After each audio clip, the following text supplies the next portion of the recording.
Hello साथियों, नमस्कार। On 247 के ऑनलाइन प्लेटफॉर्म पे आपका बहुत बहुत स्वागत है। बिल्कुल हिस्ट्री का जो मैंने 12th क्लास का आपका रिवीजन बैच स्टार्ट किया था वो लगातार चल रहा है। हमने आपको पढ़ा दिया था, प्लासी का युद्ध पढ़ा दिया, सारे नवाब के बारे में जानकारी दिया, फिर हम लोगों ने देखा बक्सर का युद्ध। उसके बाद भारत के नीति निर्धारक बन गए अंग्रेज, it means east India company. और फिर आपने देखा कैसे उसने भारत में जो टैक्स वसूली का काम था, रैयतवाड़ी, महालवाड़ी, द्वैत शासन, इस तरह की व्यवस्था उसने यहाँ पे लागू किया। तो आपको पता है कि 1757 में प्लासी का युद्ध होता है, जहां से ईस्ट इंडिया कंपनी का नींव रखा जाता है भारत में। और फिर 1764 में बक्सर के युद्ध में ईस्ट इंडिया कंपनी जीतने के बाद पूरी तरह से करता धरता भारत का बन जाती है ईस्ट इंडिया कंपनी। और जो भी नीति लाया जाता है भारत के शोषण के लिए, धन निष्कासन के लिए, भारत को लूटने के लिए लाया जाता है, चाहे वो रॉबर्ट क्लाइव से लेकर के डलहौजी तक ये बात चलती रहती है। और उसी के बारे में हमने आपको पढ़ाया है। आज एक अत्यंत महत्वपूर्ण टॉपिक, जिससे तीनों सेक्शन में प्रश्न पूछे जाते हैं 12th में। ऑब्जेक्टिव में भी बहुत सारे प्रश्न आते हैं।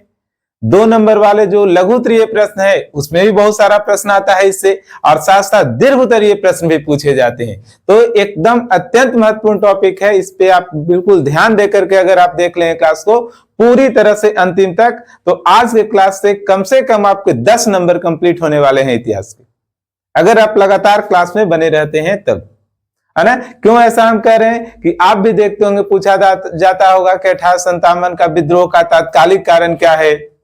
फिर पूछा जाता होगा बिहार से किसने नेतृत्व किया, जिस समय विद्रोह हो रहा था उस समय यहाँ का गवर्नर जनरल कौन हुआ करता था, है ना। इस तरह के बहुत सारे प्रश्न इससे पूछे जाते हैं। फिर पूछा जाएगा तत्कालिक कारण क्या था, विद्रोह के कारण क्या थे, विद्रोह का परिणाम क्या हुआ, विद्रोह के असफलता का कारण क्या, बहुत सारे प्रश्न पूछे जाते हैं।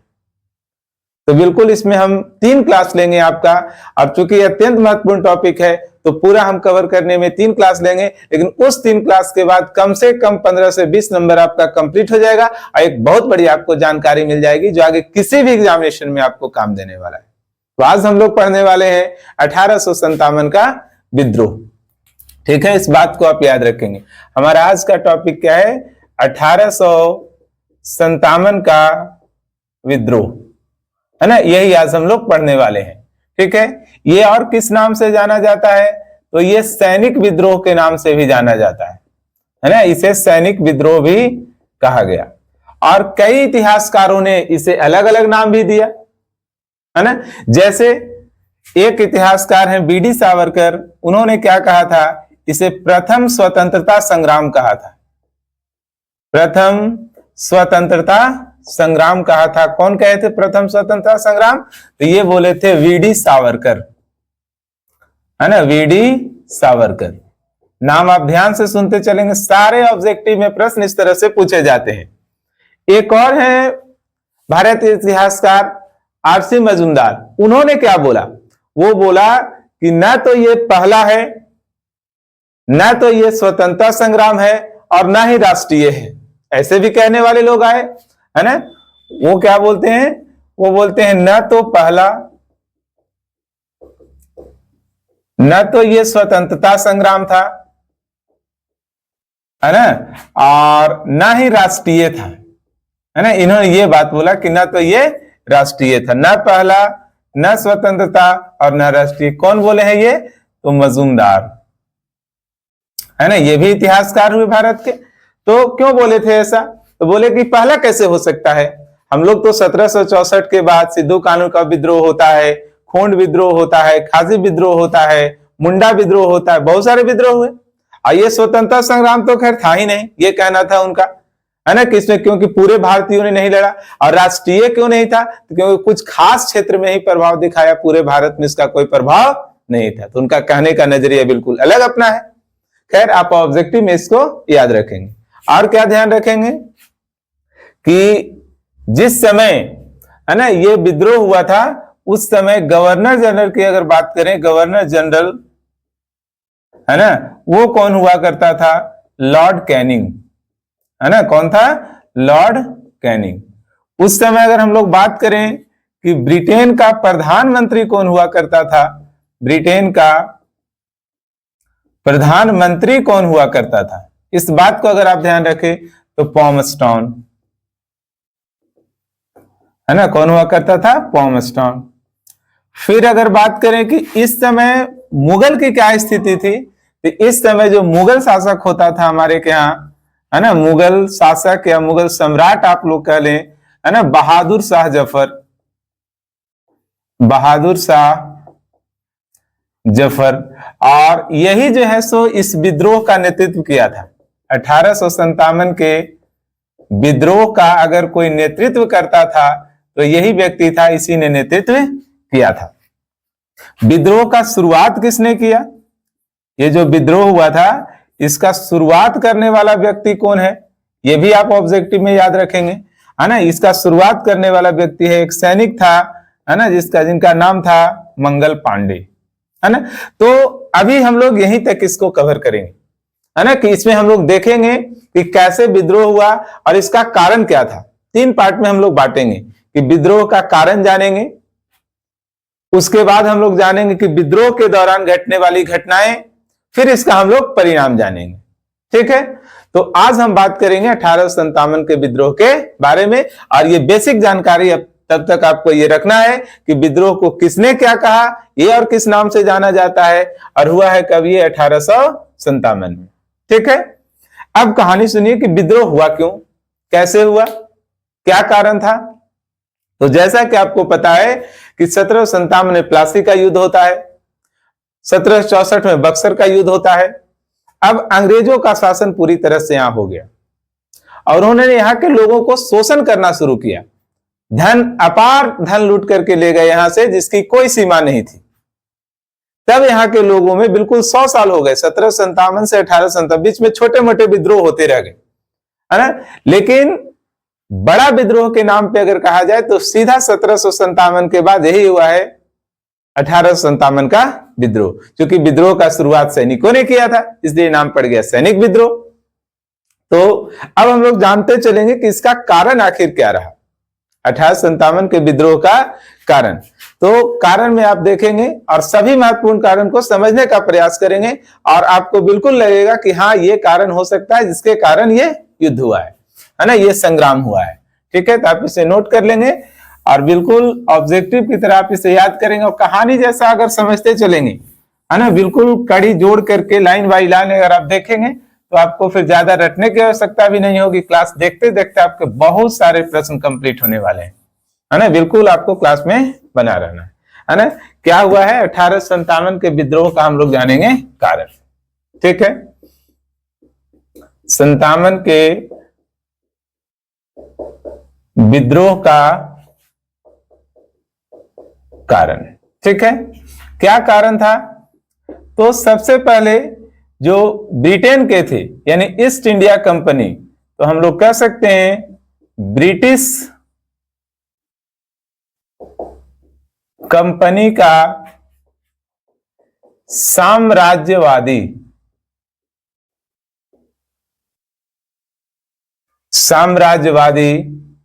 व्यवस्था।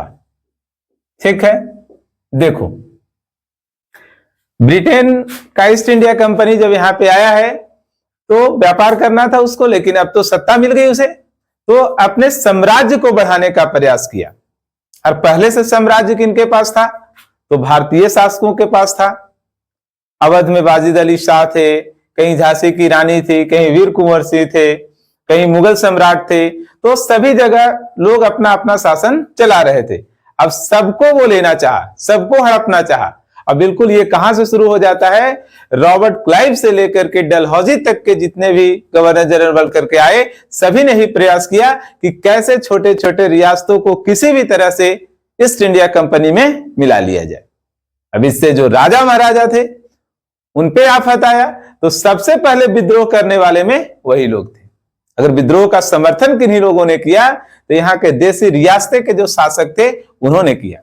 शुरुआत तो सैनिक किए हैं, है ना, लेकिन कारण बनते जा रहा, वो तात्कालिक कारण था, लेकिन अंदर से जो रूट में जो कारण बनते जा रहा था बिल्कुल अंदर से, तो उसमें था कि ये लोग असंतुष्ट थे। देसी राज्य जो थे वो असंतुष्ट थे। कैसे थे? जैसे आप देखेंगे कि वेलेस्ली एक सहायक संधि लेकर के आता है ना, इसी में हम लोग लिखे, कारण में अलग नहीं, आप समझते चलेंगे, है ना। एक गवर्नर जनरल है जिसका नाम क्या है ना, वेलेस्ली। ये क्या लेकर के आता है, सहायक संधि लेकर के आता है ना, सहायक संधि लेकर के आता है। इस संधि का कहानी मैं आपको बताऊंगा। ये 1798 से 1805 तक ये भारत में गवर्नर जनरल के रूप में रहा है। कौन, वेलेस्ली। इसकी सहायक संधि क्या थी, तो वो कहा था कि जो भी देशी रियासत इस संधि को मान लेते हैं, वो अपने विदेशी जो ताकत है, जो विदेशी कह सकते हैं संबंध है, अधिकार है, वो ईस्ट इंडिया कंपनी को दे देंगे। इट मीन्स आप डायरेक्ट किसी विदेश से व्यापार नहीं कर पाएंगे। यह शर्त रखा उसने, वेलेस्ली ने। दूसरा रखा कि जो इस शर्त को मान लेगा, इस संधि को मानेगा, सहायक संधि को, वो उसको क्या करना होगा कि अपने खर्चे पे कुछ ब्रिटिश सैनिक को, ब्रिटिश अधिकारी को अपने दरबार में रखना होगा। यानी गतिविधि पे नजर रखने के लिए कि भाई ये किसी विदेशी शक्ति से तो नहीं बात कर रहा है। ये था। इससे भी और थोड़ा इनका स्वतंत्रता चला गया हमारे देशी शासकों का कि भाई ब्रिटिश ईस्ट इंडिया कंपनी के अधिकारी हमेशा उसके दरबार में उपस्थित रहेंगे और उनकी सैलरी और खर्चा ही राजा भी देगा। दो बातें। तीसरी बात कि बिना ईस्ट इंडिया कंपनी के परमिशन के किसी भी अन्य देश के नागरिक को, चाहे अधिकारी को, राजा अपने दरबार में नहीं बुलाएगा। सबसे बड़ी बात। तो इस तरह से इनके ऊपर कंट्रोल करना शुरू कर दिया वेलेस्ली ने। ठीक है। तो वेलेस्ली का सहायक संधि भी एक साम्राज्यवादी विचारधारा को आगे बढ़ाता था, अपने क्षेत्र के विस्तार करने की बात करता था। तो यहां भी इसी में आ जाएगा कि British east India British company का साम्राज्यवादी व्यवस्था। दूसरा व्यक्ति कौन आता है, डलहौजी, है ना। बीच में और लोग भी आए, उन लोगों ने भी यही किया, लेकिन ये ज्यादा कर दिया, है ना। ये कब आता है, 1848 से 1856 तक के भारत का गवर्नर जनरल रहता है लॉर्ड डलहौजी, है ना। इसका हड़प नीति, गोद निषेध नीति, व्यक्तिगत सिद्धांत, कई सारे थ्योरी लेकर के आया और केवल उसका मकसद यहां का विकास करना नहीं था, यहां से ज्यादा धन को लूट करके ले जाना था, है ना। गोद निषेध नीति या व्यक्तिगत सिद्धांत इसका क्या था, इसने घोषणा कर दिया कि जिस भी देशी शासक के संतान नहीं है तो वो गोद नहीं ले सकता है। इट मींस गोद लिया हुआ जो संतान रहेगा वो उस राज्य का शासक नहीं बन पाएगा। अगर राजा की मृत्यु हो जाती है, वैसे राजा की जिसके कोई संतान नहीं है, तो उस राज्य का जो मालिक होगा, वो राज्य जो होगा ईस्ट इंडिया कंपनी को सौंप दिया जाएगा। झांसी की रानी इसके लिए लड़ने के लिए तैयार हुई थी। आपको पता है, कहानी हम बताएंगे जब पढ़ेंगे कहां से किसने विद्रोह किया। तो ये इसका था और इस आधार पे उसने कई राज्यों को तो मिला लिया अपने में, है ना। कौन सा नीति था इसका, गोद निषेध नीति। चाहे हड़प नीति भी बहुत लोग कहते हैं, व्यक्तिगत सिद्धांत भी कहते हैं, गोद निषेध नीति था इसका कि किसी भी राजा का अगर संतान नहीं है तो राजा या रानी के मृत्यु के बाद वो जो राज्य होगा वो जो है सो चला जाएगा ईस्ट इंडिया कंपनी को। इसमें किसको, सतारा एक था, है ना, उसे मिला लिया, नागपुर को मिला लिया, है ना, सतारा को मिला लिया, नागपुर मिला लिया और झांसी को मिला लिया। तो इस तरह से कई सारे जो है राज्य को अपने में वो मिला लिया, है ना। फिर और क्या किया, ये जो था यहाँ अवध, वाजिद अली शाह, तो अवध पे उसका निगाह लगा हुआ था। अवध बहुत उपजाऊ क्षेत्र था, गंगा किनारे का जगह, बहुत रिच कह सकते हैं स्टेट था उस समय का, और उस पर ध्यान लगाए थे किसी तरह से अवध को अपने कब्जे में लेना है। तो अवध पे ये क्या आरोप लगाता है कि तुम्हें शासन चलाने नहीं आता है, वहां की स्थिति को ये खराब करता है और अवध पर कुशासन का आरोप लगा करके, अवध पर कुशासन का आरोप लगा दिया ये।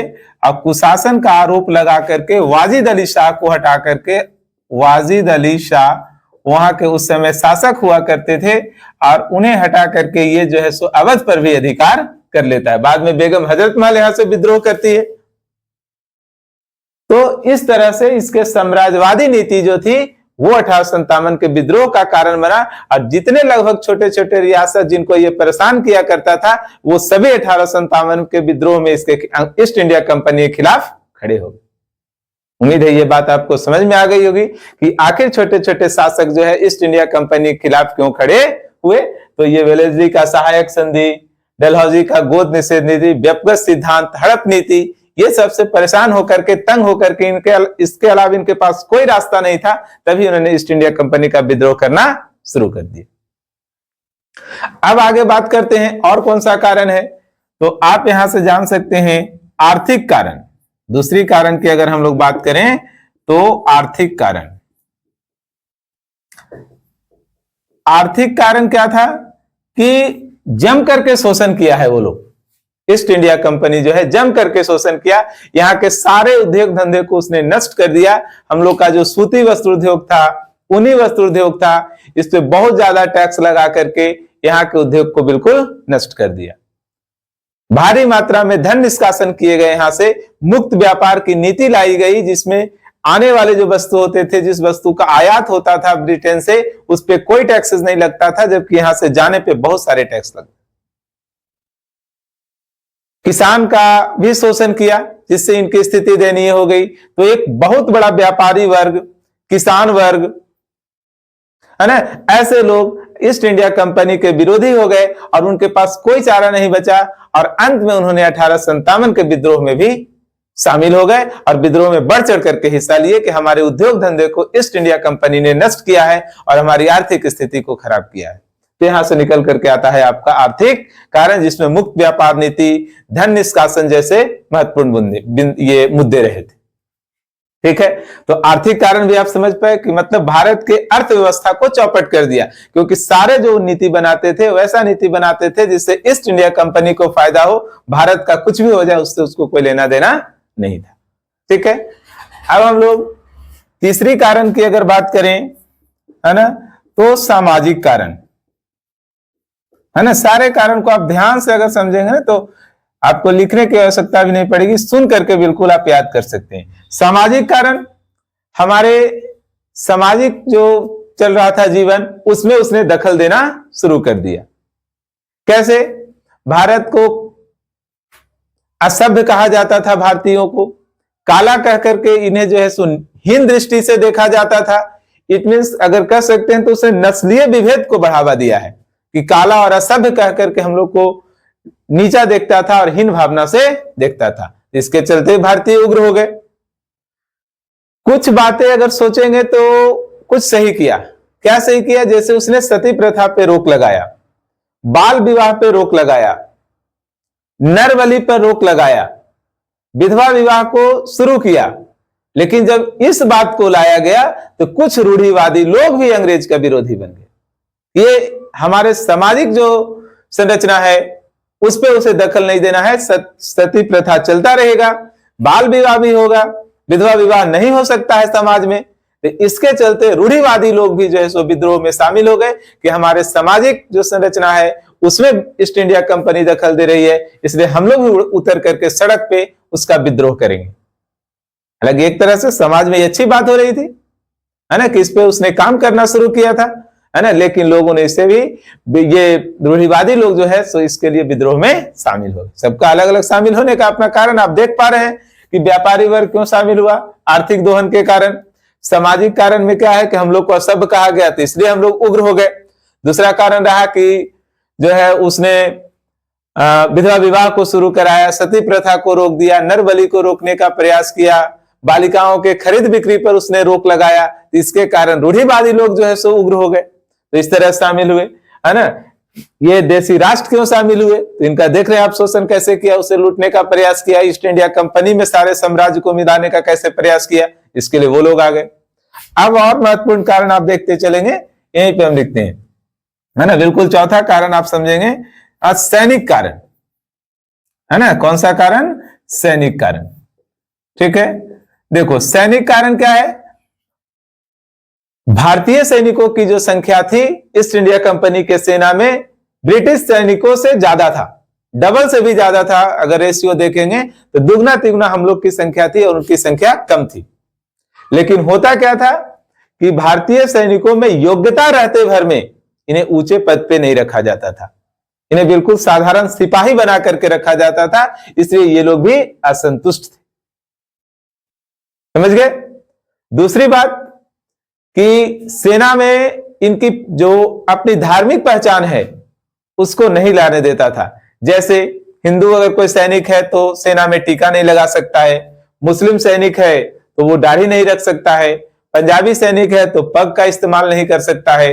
तो इसके लिए ये लोग भी विरोध करने लगे कि हमें योग्यता के अनुसार हमें पद दिया जाए, और दूसरी बात हमें जो अपने धार्मिक जो है पहचान उसे हटाया नहीं जाए बल्कि उसे रखने की अनुमति दी जाए।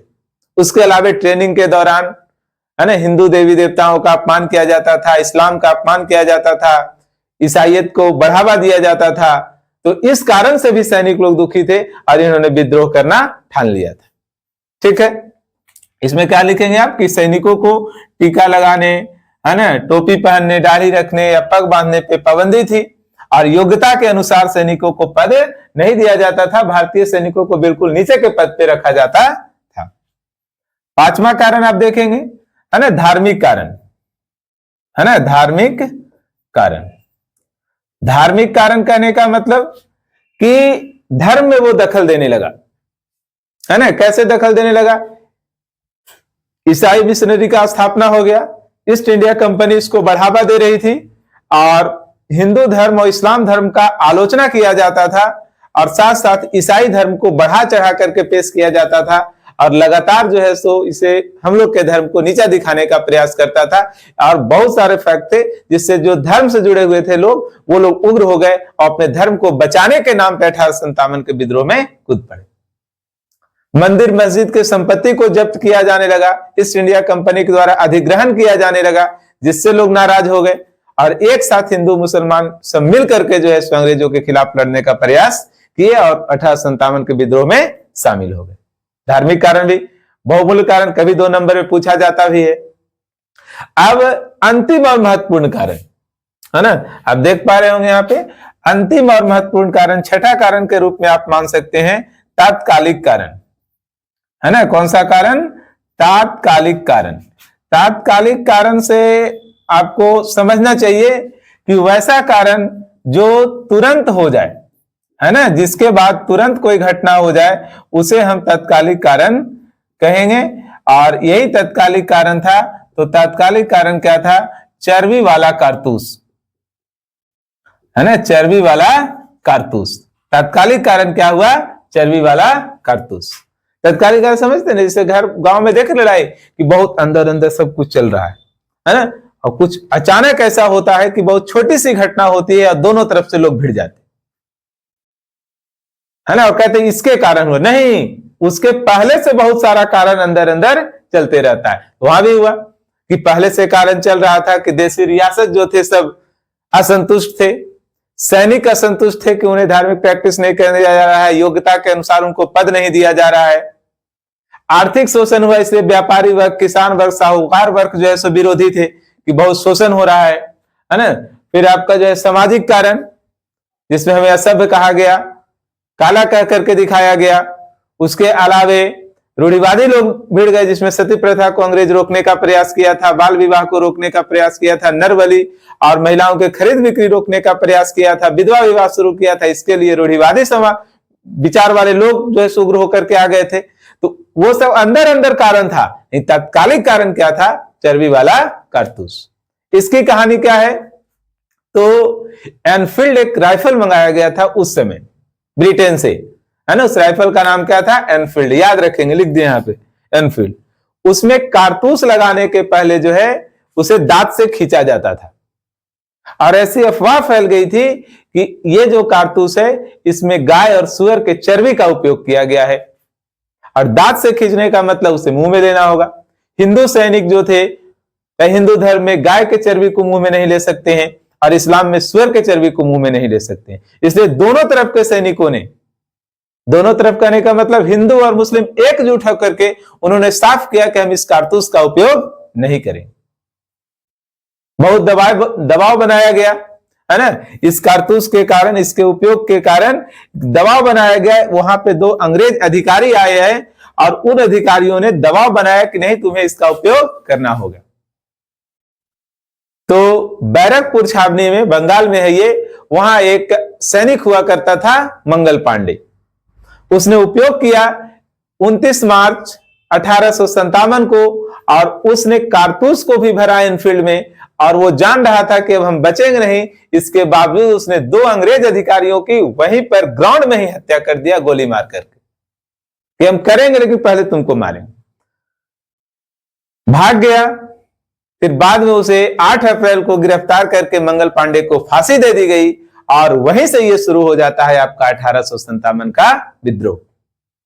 प्लानिंग बहुत चल रही थी, और डेट दूसरा था, अभी हम बताएंगे आपको नेक्स्ट क्लास में कि और भी डेट दूसरा था, लेकिन जल्दीबाजी के कारण विद्रोह जो है सो समझो आप 8 अप्रैल से ही शुरू हो गया। और इस बात की खबर जब पूरे भारत में फैली, सैनिकों के बीच फैली कि मंगल पांडे को फांसी दे दिया अंग्रेजों ने, विद्रोह में ये चिंगारी का काम किया, और विद्रोह पूरे जहां जहां सैनिक थे सभी जगह ये फैल गया। तो इन महत्वपूर्ण कारणों को आप ध्यान रखेंगे। यहां से बहुत सारे ऑब्जेक्टिव प्रश्न आज आपका कंप्लीट हो गया, और सब्जेक्टिव में 2 नंबर का कंप्लीट हुआ है कि तत्कालिक कारण क्या था, धार्मिक कारण क्या था। इससे 2-2, 3-3 बार एग्जाम में प्रश्न आ चुका है कि तत्कालिक कारण क्या था बताएं। तो 4-5 लाइन में आपको लिखना होगा कि इंग्लैंड से एनफील्ड नामक राइफल मंगाया था, जिसमें कारतूस लगाने के पहले दांत से खींचना पड़ता था। उस कारतूस में गाय और सुअर के चर्बी की अफवाह फैल गई, इसलिए हिंदू और मुसलमान सैनिकों ने उसका उपयोग करने से मना कर दिया। मंगल पांडे ने इसका उपयोग किया। 29 मार्च को उसने 2 अंग्रेज अधिकारियों की हत्या कर दी, जिसके लिए 8 अप्रैल को उसे फांसी दे दिया गया। इस तरह से 1857 के विद्रोह का तात्कालिक कारण बना। धार्मिक कारण में क्या लिखेंगे कि अंग्रेज हमारे धर्म का आलोचना करते थे, इस्लाम धर्म की आलोचना करते थे, और ईसाई मिशनरी जो है सो भारी संख्या में लोगों को ईसाई बनने के लिए प्रेरित कर रहे थे और ईसाई धर्म का प्रचार कर रहे थे। मंदिर और मस्जिदों की संपत्ति का अधिग्रहण किया जा रहा था, जिस कारण से है ना धर्म की रक्षा के लिए बहुत सारे लोगों ने जो है 1857 के विद्रोह में शामिल होने का निर्णय किया। धार्मिक कारण, सामाजिक कारण भी आपको पढ़ा चुके हैं। तो अगर आप आज क्लास पूरी तरह से, पूरी शिद्दत से, पूरी ध्यान से अगर सुने होंगे तो बहुत सारा प्रश्न आपका कंप्लीट हो चुका है। और आगे क्लास में हम आपको पढ़ाएंगे कि विद्रोह के दौरान क्या हुआ, विद्रोह को कैसे उन्होंने दबा दिया, फिर असफलता का कारण, और इस तरह से 2 या 3 क्लास में पूरा टॉपिक कंप्लीट। फिर हम लोग बिल्कुल भारतीय स्वतंत्रता संग्राम में इन कर जाएंगे, जहां से आपको हम कांग्रेस के बारे में, असहयोग आंदोलन, सविनय अवज्ञा आंदोलन को पढ़ाएंगे, और बिल्कुल संविधान निर्माण तक पढ़ा करके फिर से हम फिर नया टॉपिक कुछ लेकर के आएंगे। अगर अच्छा लगता है क्लास को और लोगों के पास शेयर करें। बहुत बहुत धन्यवाद।